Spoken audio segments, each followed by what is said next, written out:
Mi nombre es Ana Elisa Artigas de Caminos de la Libertad y les doy la bienvenida a este foro en el que recordaremos a Octavio Paz a 30 años de haber recibido el Premio Nobel de Literatura. Hoy queremos recordar a Octavio Paz y su obra El logro filantrópico. Al público que nos acompaña, les pedimos que nos escriban sus preguntas y las estaremos recibiendo a través del Facebook Live a lo largo de esta presentación. Y considerando que el español no es idioma, vamos a dar inicio con Alberto Mingardi, quien es director general y cofundador del Instituto Bruno Leoni de Italia. Es autor de varios libros y ha publicado en The Wall Street Journal, en el Washington Post y en el Financial Times, así como en varios medios internacionales. Alberto, te escuchamos. Buenas tardes y muchas gracias para esta invitación. Me alegra muchísimo hablar de Octavio Paz en mi terrible italiano en este día en que celebramos los 30 años desde su premio Nobel. Yo no soy mexicano ni latinoamericano, pero nos italianos, como saben, tenemos algo de latinoamericano, especialmente en nuestra política, especialmente hoy día. Por eso lo siento mucho si cuando voy a leer un autor tan fascinante como Octavio Paz, de vez en cuando me faltan algunas referencias para entender perfectamente lo que él escribe. Nuestro querido amigo, el profesor Ángel Soto, ha escrito un ensayo muy precioso y interesante sobre Paz en este libro que él ha curado a sí mismo. Creo que Ángel matiza espléndidamente Paz y nos acuerda que Paz fue verdaderamente un testigo de la realidad y, por supuesto, de la realidad política del siglo XX. Su vida, la vida de Paz, estaba embebida de política desde su infancia. Su abuelo Ireneo era un liberal positivista del siglo XIX, su padre, que se llamaba Octavio también, un revolucionario zapatista. Y de alguna manera la vida de Octavio Paz se puede leer, sus ideas políticas se pueden leer, como hizo Enrique Krause, exactamente en esta polaridad entre su abuelo y su padre. Y en el logro filantrópico también Paz escribe que él no comparte más la ideología de su padre, pero esta ideología sigue siendo muy importante. El sueño zapatista me parece muy importante para Paz. Y también no comparte el positivismo de su abuelo. De alguna manera, Paz matiza en palabras un poquito simple, se puede decir, el liberalismo del siglo XIX, que tiene su fascinación para él, pero no es su visión del mundo. Como muchísimos otros intelectuales del siglo XX, como muchísimos otros grandes intelectuales del siglo XX, Paz fue por mucha parte de su vida un hombre de izquierda e incluso un marxista. Pero creo que lo que es verdaderamente excepcional de Paz es la profundidad de su revisión ideológica. Es muy típico, por supuesto, es muy típico en mi país que grandes intelectuales comunistas se han vuelto con el tiempo bastante liberal democráticos, pero sin nunca arrepentirse en público. Para algunos es una transformación de largo plazo, para otros es una transformación llegada a eventos políticos muy peculiares, por supuesto, los hechos de Hungría, como los llamamos en 1956 y otros. Lo que me parece verdaderamente excepcional de Paz es cómo él se aleja antes del estalinismo y de todo el socialismo burocrático después, y entiende y explica con gran claridad la incompatibilidad entre este socialismo y los derechos humanos y cómo él entiende y se arrepiente y logra arrepentirse de esta su militancia, que de alguna manera no fue una militancia tan cercana a los regímenes, incluso por razones de carácter geográfico. Me parece que el Nocturno de San Ildefonso es, por ejemplo, un poema de versos increíblemente poderosos y verdaderos que explican muy bien toda la visión ideológica y el sentido de self-righteousness, como dirían en inglés, de los intelectuales militantes y izquierdistas. Espero que puedan perdonar por un pequeño rato más mi español espantoso, especialmente cuando voy a leer Paz, que escribe tan bien, y a mí me parece que estos versos son poderosísimos. El bien, quisimos el bien, enderezar al mundo. No nos faltó entereza, nos faltó humildad. Lo que quisimos, no lo quisimos con inocencias, preceptos y conceptos, soberbia de teólogos, golpear con la cruz, fundar con sangre, levantar las casas con ladrillos de crimen, decretar la comunión obligatoria. En estos versos me parece clarísimo cómo Paz logró entender como peligrosísimas todas las ortodoxias.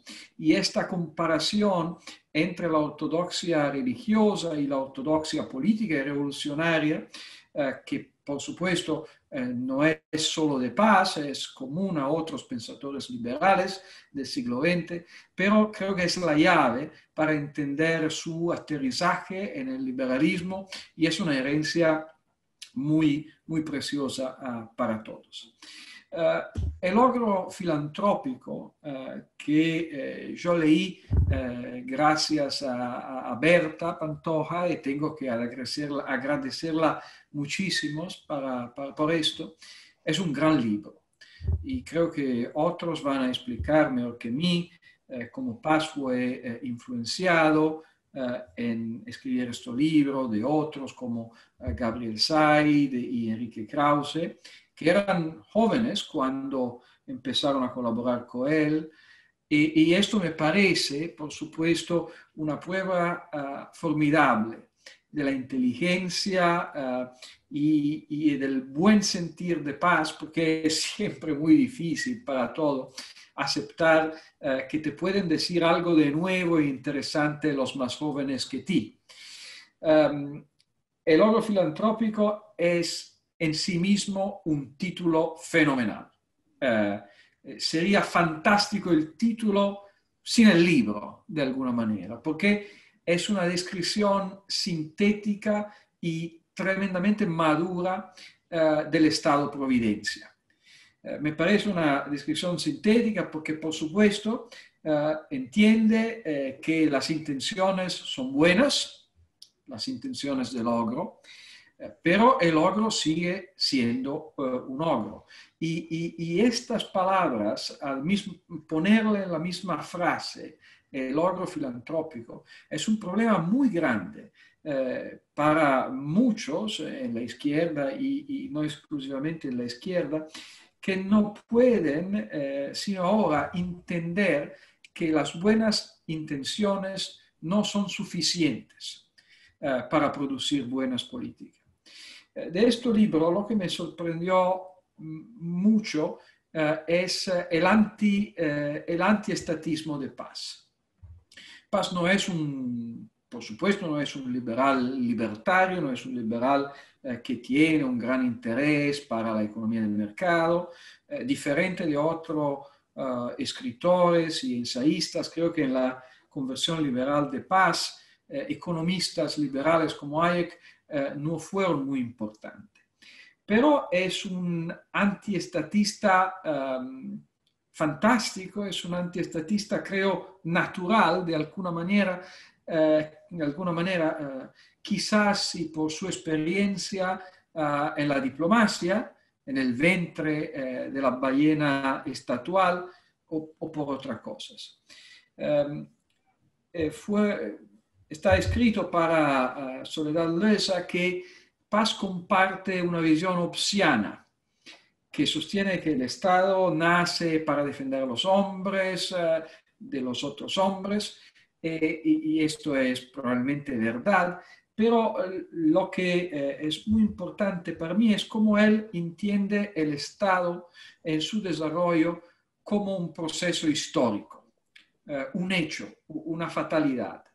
En un autor como Paz, que por supuesto tiene algunos misticismos, yo nunca he encontrado el misticismo del Estado. Y esto para mí es muy importante y muy significativo. Él es muy claro sobre el hecho que, como escribe, la gran realidad del siglo XX es el Estado. Su sombra cubre todo el planeta. Si un fantasma recorre al mundo, ese fantasma no es el del comunismo, sino el de la nueva clase universal, la burocracia. En su crítica de la burocracia, por lo que entiendo, creo que es muy importante para Paz lo que llama la conversión de partidos revolucionarios en burocracias, que es algo que él detectó antes en Cuba y después en la revolución sandinista en Nicaragua, en su famoso discurso de Frankfurt. Y esta involución de los regímenes revolucionarios tiene como modelo la Unión Soviética, por supuesto. De esta manera, en estas cosas, Paz entendió muy bien cómo la burocratización de la vida económica va a producir invariablemente la represión de la crítica y de la diversidad, del pluralismo de las ideas. Creo que en este libro hay páginas muy profundas sobre cómo la burocracia puede ser, al mismo tiempo él escribe, agente de la modernización, pero seguir siendo en sí misma feudal. Y esto es muy interesante también porque Paz me parece un autor bastante ambiguo sobre el tema del progreso y de los avances tecnológicos que pueden ser buenos o malos para las libertades de los hombres. Y esto es un punto que puede ser de verdad un food for thought para los liberales contemporáneos también. Para terminar, porque yo he hablado bastante, yo inflicto muchísimas palabras en español en pocos minutos. Para terminar, muchas gracias por esta invitación. Me parece que Octavio Paz es un autor riquísimo y estoy seguro que vamos a hablar de él por los próximos 40 años también y mucho más en México como en todo el mundo. Muchas gracias, Alberto, por tu participación. Y ahora escucharemos a José Antonio Aguilar, que es profesor de Ciencia Política en la División de Estudios Políticos del CIDE. Es ensayista y escritor y autor de varios libros y además publica regularmente en la revista Nexos. Te escuchamos, José Antonio. Muchas gracias, Annelisa, y gracias a Caminos de Libertad por la invitación a estar hoy aquí para hablar sobre Octavio Paz. Hace 5 años hicimos en el CIDE un coloquio sobre el pensamiento político de Octavio Paz con el pretexto del centenario de su natalicio que había ocurrido en el 2014. En ese momento creímos que era la ocasión propicia para reunir tanto algunos de sus antiguos críticos y contendientes en la arena intelectual mexicana, como a Héctor Aguilar Camín y a otros, así como a algunos de sus amigos y de los participantes en su círculo cercano. Creo que de ese ejercicio intelectual emerge una imagen de un Paz situado en el tiempo. Tratar de ubicar a Paz en un cuadrante ideológico nítido me parece que es una tarea frustrante. Una parte del debate que tuvimos en ese momento y que venía ya de atrás era si Paz era un liberal y qué tipo de liberal era Paz y cuál es la relación de Paz con el liberalismo. Y lo que quiero hacer aquí es rescatar algunos apuntes con cierta distancia de esa discusión. El primer apunto que yo haría es el de Paz como un intelectual de su tiempo y en la acción. O sea, si vemos la vida de Octavio Paz, es la vida que coincide con el arco de la Guerra Fría, del gran experimento del comunismo, de la Revolución de Octubre y de su colapso en 1989. Ese es el arco ese, de ese, lo que llamó François Furet la ilusión, es también el arco de la vida de Octavio Paz, que se contrapone también con el surgimiento y consolidación del Estado postrevolucionario mexicano. Yo creo que esos dos acontecimientos son, parece obvio, parece una obviedad, pero son constitutivos del pensamiento político de Octavio Paz. Y uno podría empezar con lo propio, con lo cercano, que es la Revolución Mexicana y el Estado que construyó. Un Estado centralizado, un Estado autoritario, un Estado que Paz descubriría como patrimonialista y que al mismo tiempo, esta es la fase, la cara del logro, pero que al mismo tiempo tenía una vocación social, una vocación de inclusión. Así fuese jerárquica, autoritaria. Paz es producto de ese Estado y su relación, su ambivalencia hacia ese Estado tiene que ver con el saberse un resultado de ese proceso histórico. Ese es un Estado, pensaba Paz, que no podía abandonar las artes y los artistas al mercado, por ejemplo. Era un Estado que tenía que estar profundamente involucrado en la promoción de la cultura con C mayúscula. En la ausencia de mecenas privados, ese Estado, ese ogro, tenía que tener una forzosa, no voluntaria, no electiva, función filantrópica. Y de ahí me parece que podemos situar el título de esta obra suya. Paz se da cuenta que este no es un Estado democrático, que es un Estado corporativo. Y de ahí en parte en los 50 nace, me parece, su primera crítica a el liberalismo desplegado históricamente. Es en El laberinto de la soledad, por ejemplo, en donde Paz dice que el liberalismo había intentado imponer una geometría árida a la historia mexicana, al pueblo mexicano, que había tratado de reemplazar el anhelo de comunión por axiomas teóricos que eran fríos y vacíos. Y en ese sentido, Paz veía el liberalismo mexicano histórico como el intento, casi podríamos decir, poco piadoso de una parte de sus élites por imponerle una arquitectura ideológica que le era profundamente ajena. Paz le interesaba la revolución como un acto de comunión, de reconciliación de la nación consigo misma. La revolución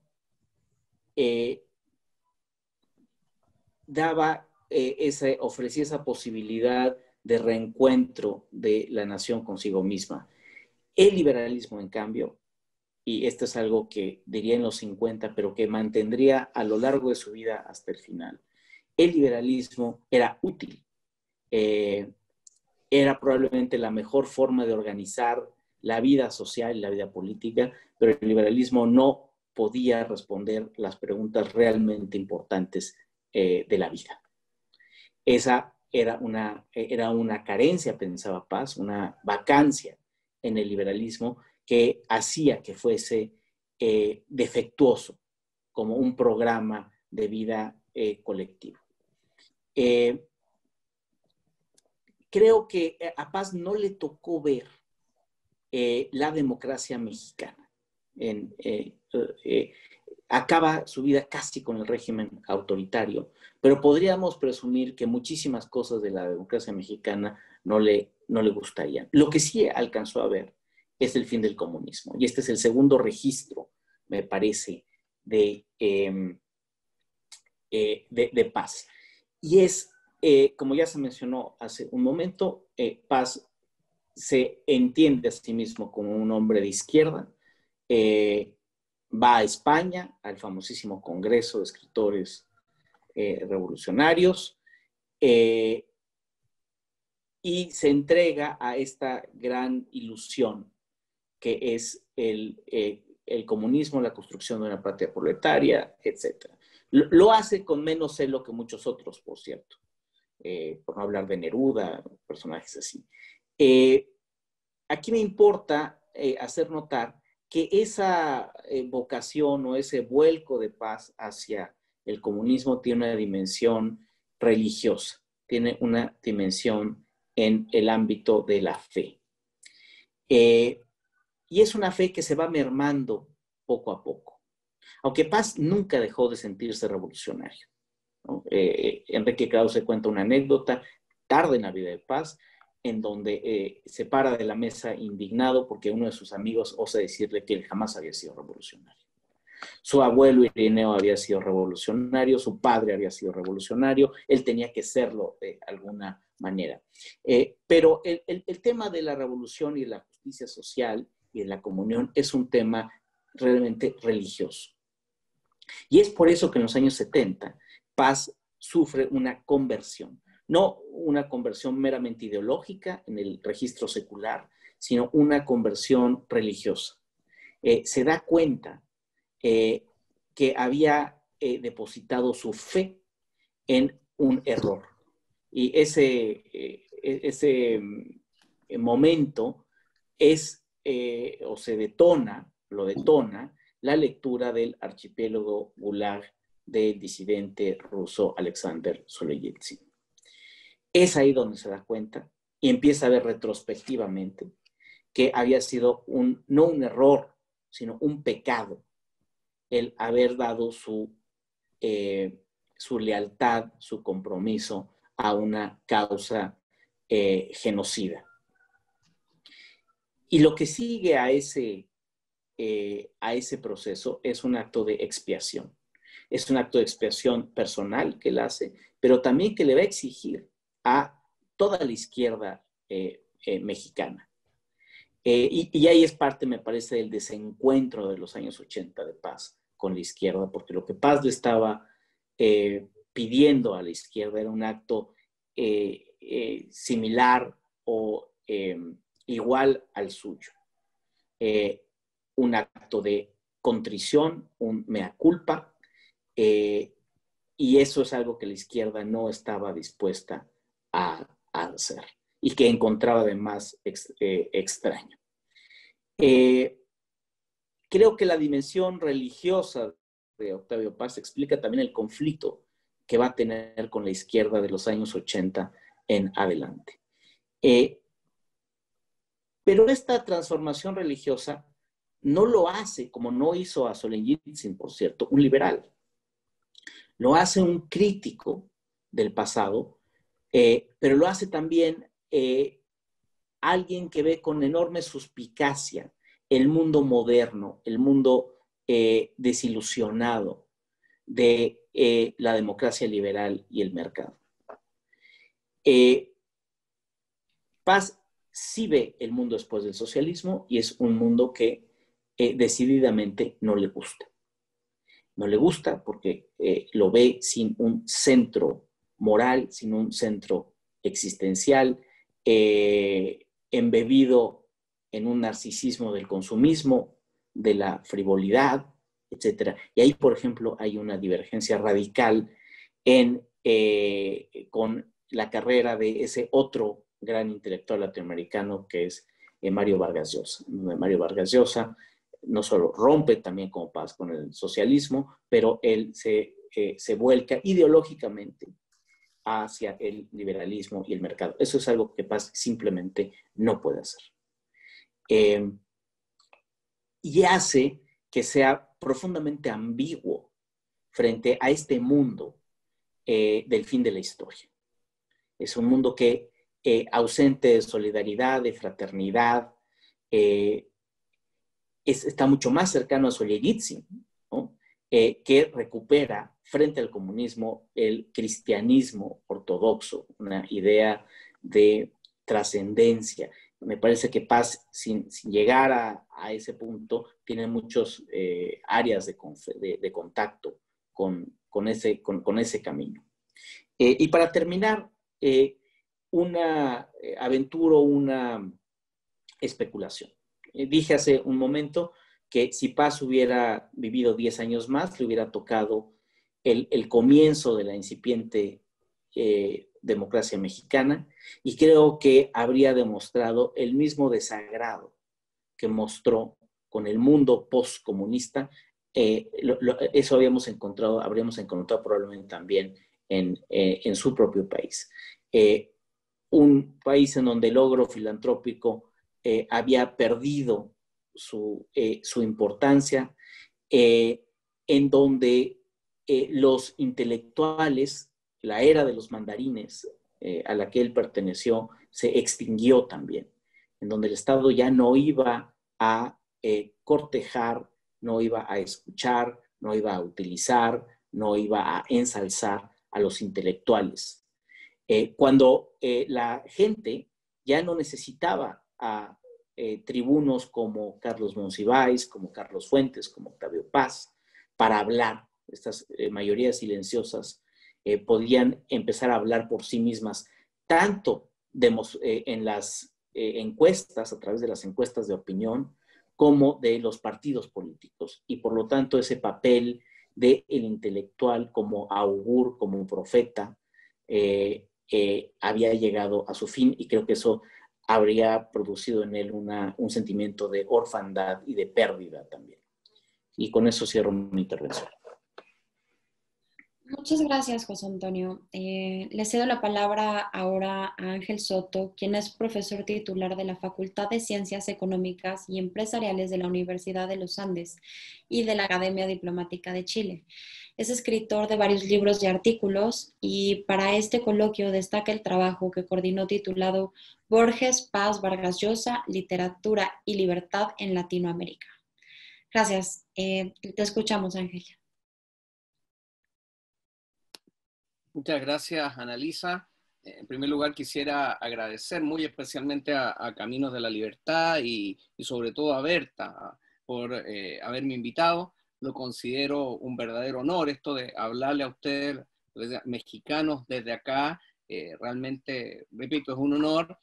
Tengo muy gratos recuerdos con Berta en su casa, en distintos seminarios, hablando sobre paz, así que la verdad que me llenó de alegría el poder estar con ustedes ahora, y además compartiendo, ahora no se dice compartiendo la mesa, compartiendo una pantalla, pero igualmente estamos muy unidos. El reencontrarme con mi amigo Alberto, con José Antonio y con Sergio, ciertamente la verdad que es un agrado.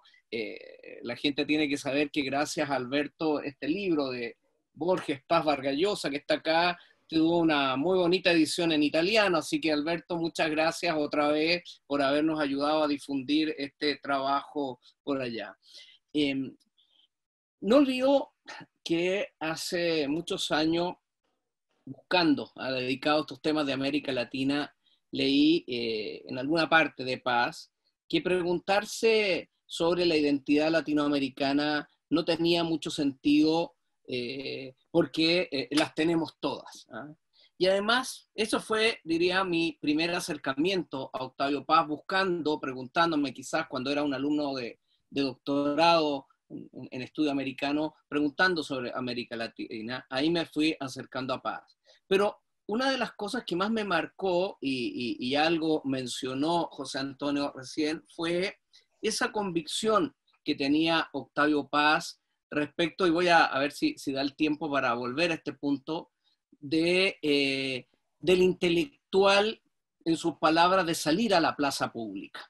El no quedarse cómodos nosotros ahí en las bibliotecas, en las academias, en la universidad, donde sea, sino que salir a la plaza pública, lo que cuando leí esa afirmación de Paz y esa invitación de Paz, me hizo mucho sentido, porque como historiador recordé a ese otro historiador francés, Lucien Febvre, que en su libro Los combates por la historia decía que el intelectual, en este caso el historiador, no tenía que contentarse con mirar desde la orilla el mar embravecido. Tenemos que entrar en esa discusión, involucrarnos en esa discusión pública. Y en ese sentido me parece que Octavio Paz es fantástico y nos da una gran lección de ese trabajo.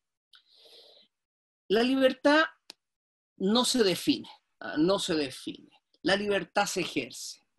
Más que una idea filosófica, es un acto, una conquista cuya experiencia vivimos, sentimos y pensamos cada vez que decimos sí o no.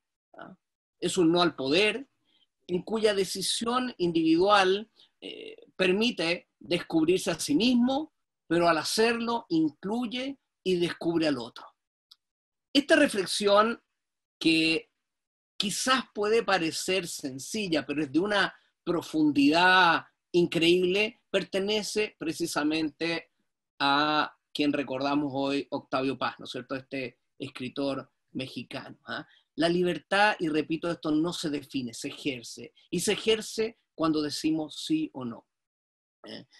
Hace 30 años, en diciembre de 1990, recibía este Premio Nobel de Literatura, y el galardón llegaba en un momento en que la historia se transformaba ante nuestros ojos. Yo, mientras, ¿no es cierto?, en Alemania caía el muro de Berlín y todo lo que eso significaba, bueno, perdón, lo local y la bajada, ya van a entender por qué lo hago de esta manera. Nosotros en Chile avanzábamos en ese mismo momento en nuestro proceso de transición a la democracia. Entonces, en ese sentido, y se dijo acá, hay un concepto de la historia bien interesante en Octavio Paz. Y si bien en Paz la historia es lenta, parte de esa conciencia histórica increíble, esa época en la cual él gana el Nobel de Literatura, es una época de aceleración histórica que precipita un cambio. Yo en ese sentido me parece que es bien interesante, y tal vez la conversación podríamos ir sobre ese punto, es una época bien interesante de aceleración histórica como tal vez la que estamos viviendo hoy.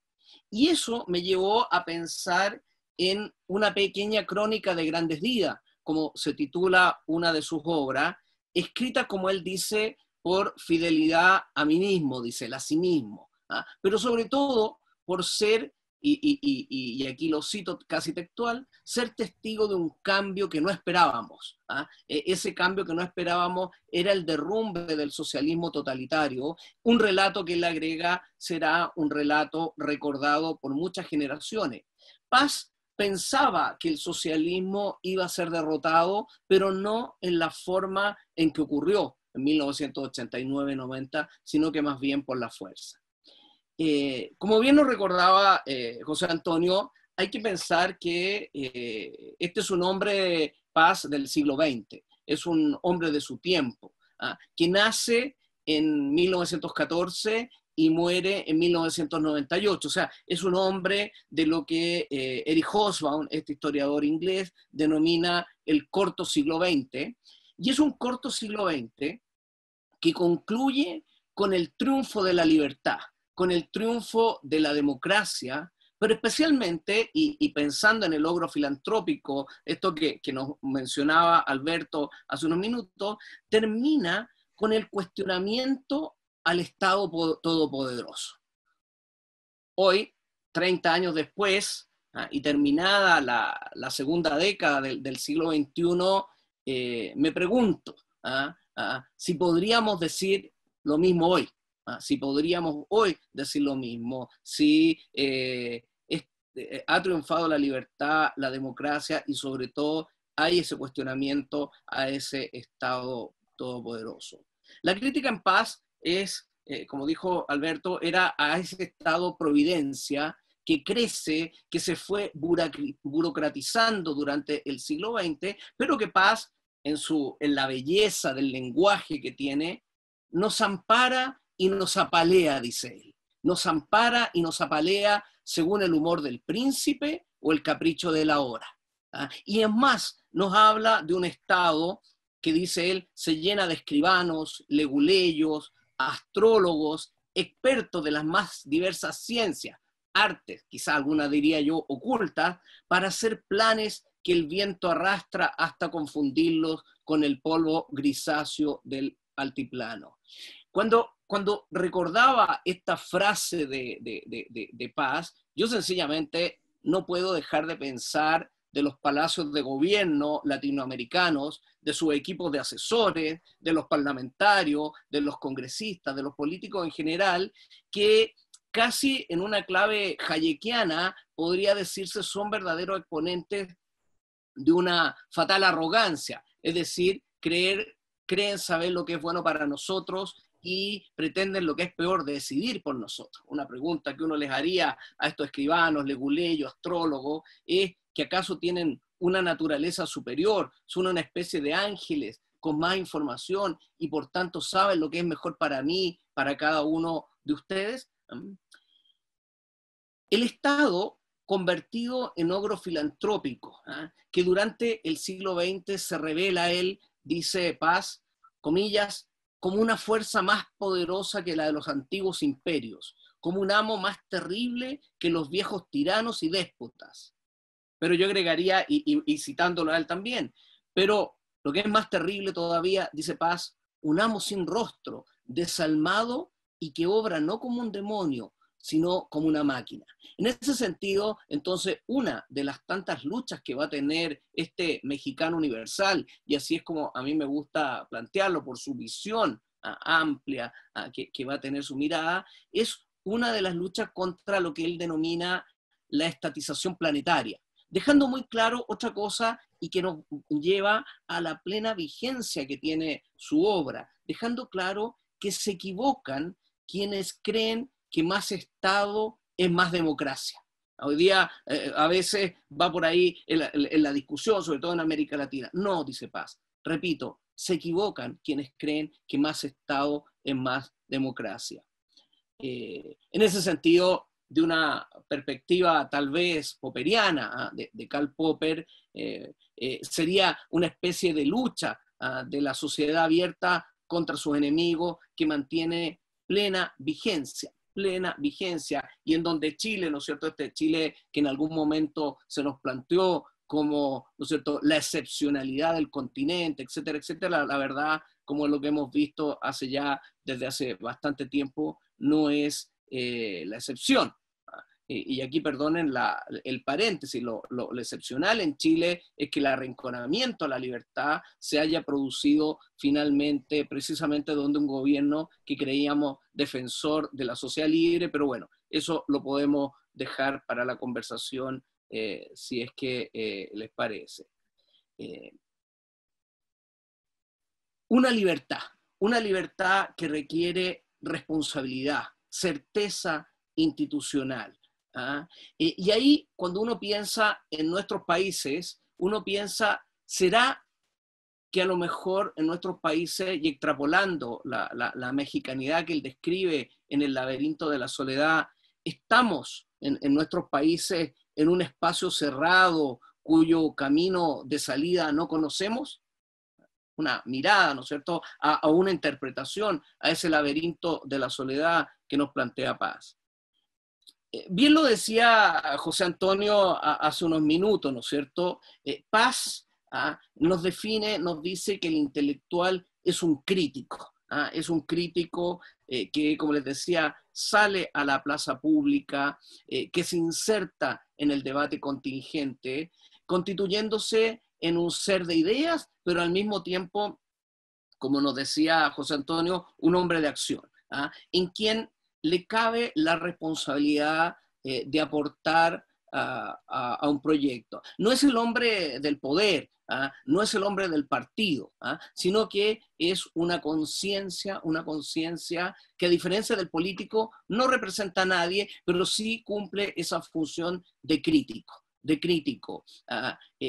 que está en desacuerdo con el mundo, a veces está en desacuerdo consigo mismo, pero cuya literatura, y ahí está en clave pasiana, permite a los jefes, al poder, los permite humanizar, les devuelve su mortalidad a estos seres que a veces, ¿no es cierto?, se creen con esa soberbia, esa fatal arrogancia.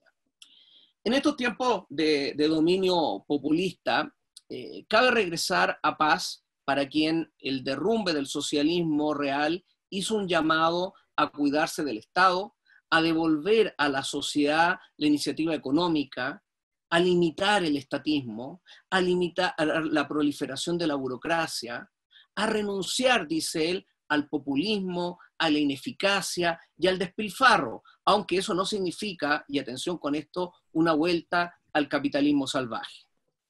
Ya concluyo. En el logro filantrópico, Paz nos recuerda que los liberales creen que la libre empresa es la que va a permitir que florezca la sociedad libre. Lo dice al comienzo de ese ensayo que precisamente se llama El logro filantrópico dentro del libro. Pero simultáneamente, y atención con esto, la función del Estado se reducirá a la de simple supervisor de la evolución espontánea de la humanidad. No es que el Estado no tenga un papel que jugar, al contrario, el Estado debe velar por proteger, por ampliar la libertad, por velar que no hayan colusiones, por velar que no haya corrupción, monopolio, que haya un cumplimiento del rule of law. O sea, no es la eliminación completa del Estado, pero que cuidando este rayado de cancha, ¿no es cierto?, permite que la libertad florece. Quiero terminar citando un trozo de la pequeña crónica de Grandes Días, donde Paz dice lo siguiente: el Estado justo no pretende suplantar a los verdaderos protagonistas del proceso económico, empresarios y trabajadores, comerciantes y consumidores.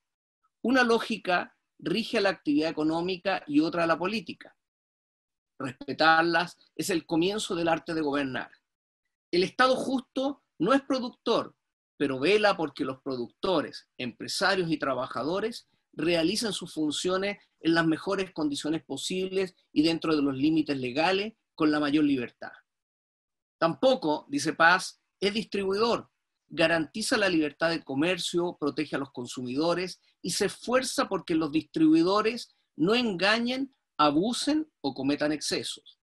El Estado justo no es omnipotente y muchas veces falla. Lo reconoce y no castiga a sus críticos. Qué importante esto, no castiga a sus críticos. No es omnisciente y se equivoca. Sabe que el remedio está en el libre juego de las fuerzas sociales. Y ahora sí que termino citando otra vez a Paz. Termina la cita, comillas: confía en el doble control del mercado y de la democracia. El mercado, dice Paz, acaba de expulsar del circuito comercial a los productos caros y malos.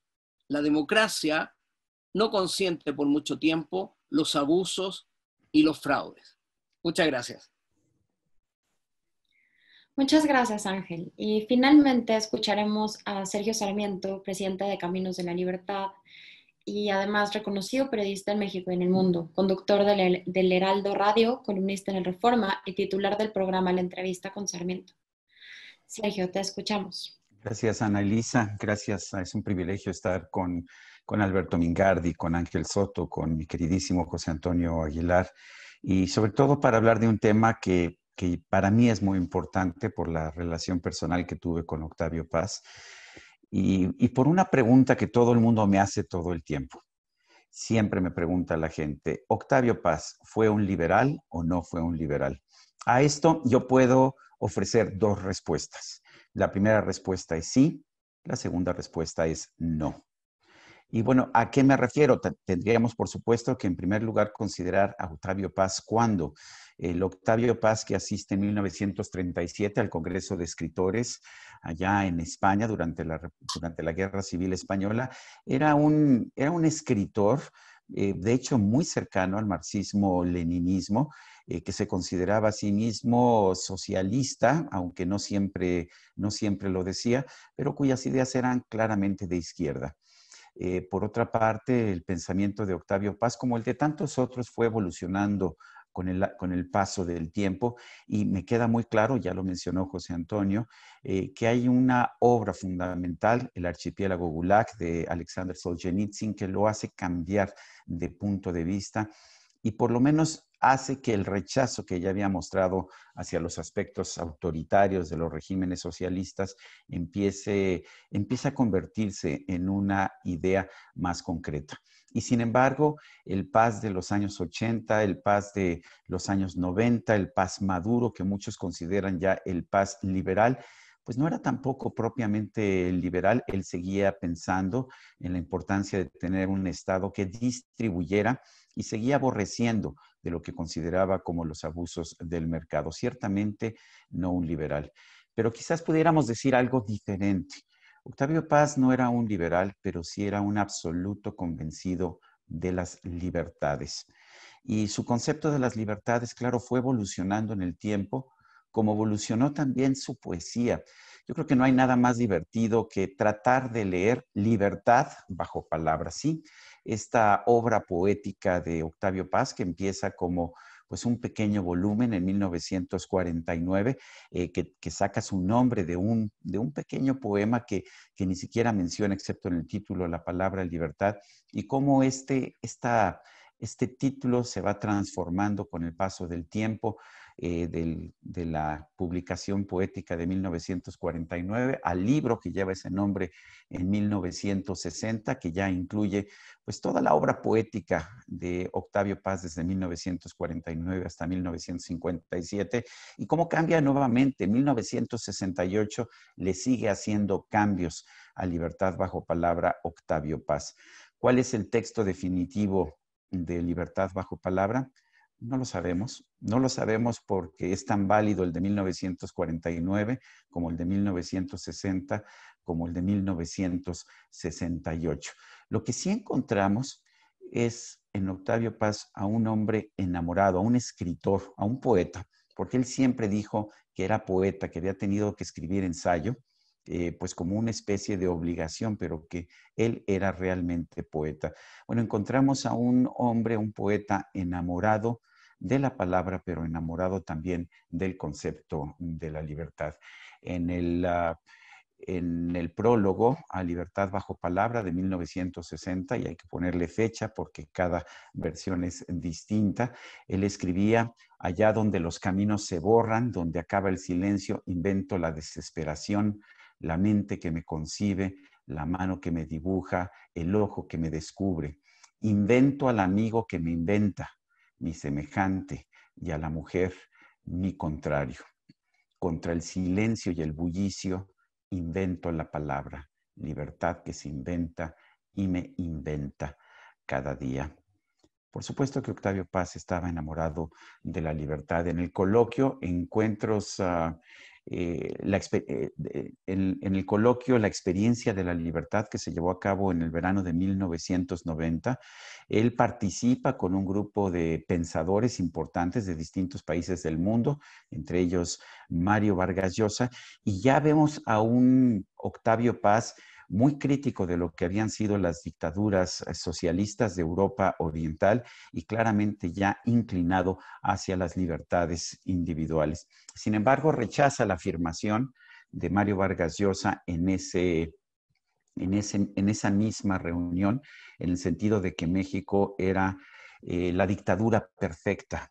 Octavio Paz concretamente señala que no es así, que no lo considera así, que él pensaba, recordemos que esto era México allá en 1990, que México era un país que estaba teniendo avances hacia la libertad y que tenía un gobierno pues precisamente el logro filantrópico del que habló en los años 70, que tenía algunos aspectos de dictadura, es cierto, o de ogro autoritario, pero que tenía también aspectos filantrópicos que no se podían dejar atrás.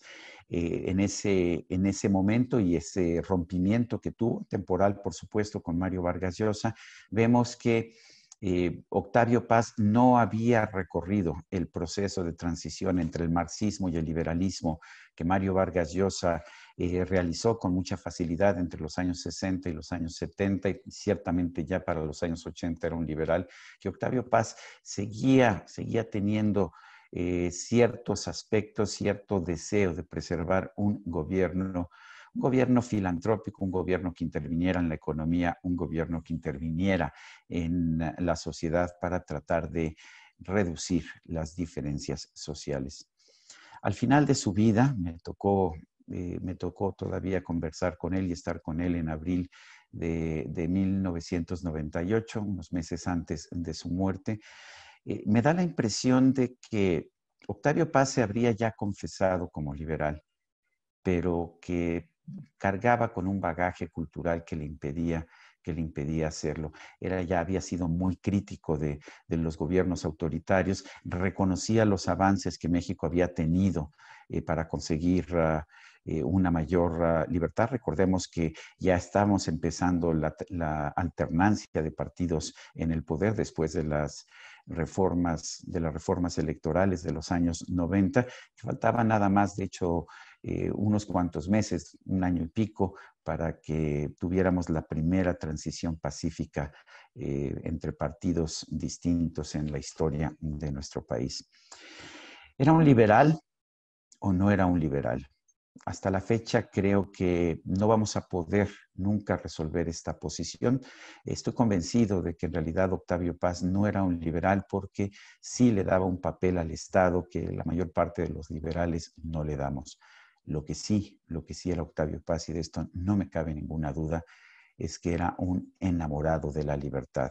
Y cuando escogía causas, siempre las escogía en la defensa de la libertad. Hasta aquí quiero dejar este comentario.